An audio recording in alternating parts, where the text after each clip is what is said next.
Amma namni riba kee jira.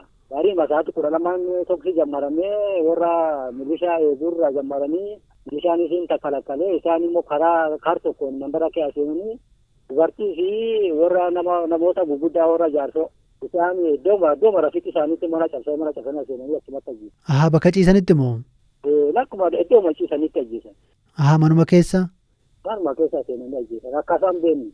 Rasaasuma ammoo maaliin ajjeesan? Shukkaa kan jedhu sida immoo garuu ijaa koo hin argine shukkaa garuu rasaasaan ajjeesan. Waan arge rasaasaan. Xiyyitii jechuudha? Xiyyitiin ajjeesanii. Qotee bulaadha.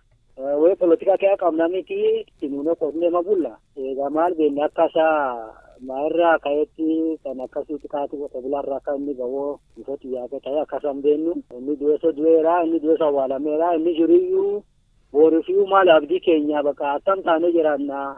Nama meeqatu ajjeefame? Kan egaa 42 kaleessa kan awwaalame 40 har'a immoo warra riifarii dhaqan keessaas namni 2 du'eera isaan wajjin 42. Warra du'an keessaa namni isin beektan jiraa? Beeka warra mandara keenya. Wal wajjin jiraattu? Wal wajjin jiraannu. Fakkeenyaaf dubartoonni jaarsoliin daa'imman nama akkamii du'e nama akkamitti ajjeefame? Dubartoonni nama 15 waggaa 15 gadi immoo nama 16 du'e. Jaarsonni namoonni gurguddaa waggaa 60 irra warra darban immoo nama 4 du'e. Milishaan immoo nama 5 du'e. Kaleessa kan awwaalame kana har'a immoo milishaa riifeensa keessa milishaa tokkos du'e jedhanii dubartiin tokkos duutee dhufteetti amma awwaalaa jiru. Walumaa gala nama meeqa du'e jechuudha? Walumaa gala inni du'aa 42. Ajjeechaan alatti badii biraa raawwatan qabu kanneen dhufanii haleellaa raawwatan jettan kun?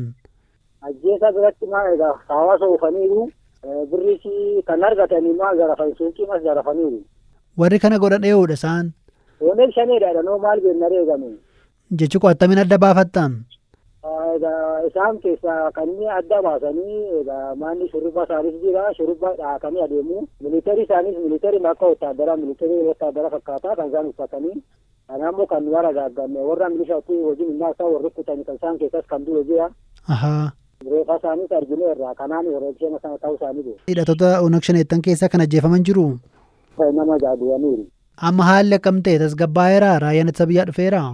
Ammaaf tasgabbaa'eera egaa maal beennaree godhuraree wallaa keenya qabalee tokko jirti achi jiruudha maal tasgabbaa'uu isaa egaa maalitti beennaree ammaaf egaa jirra.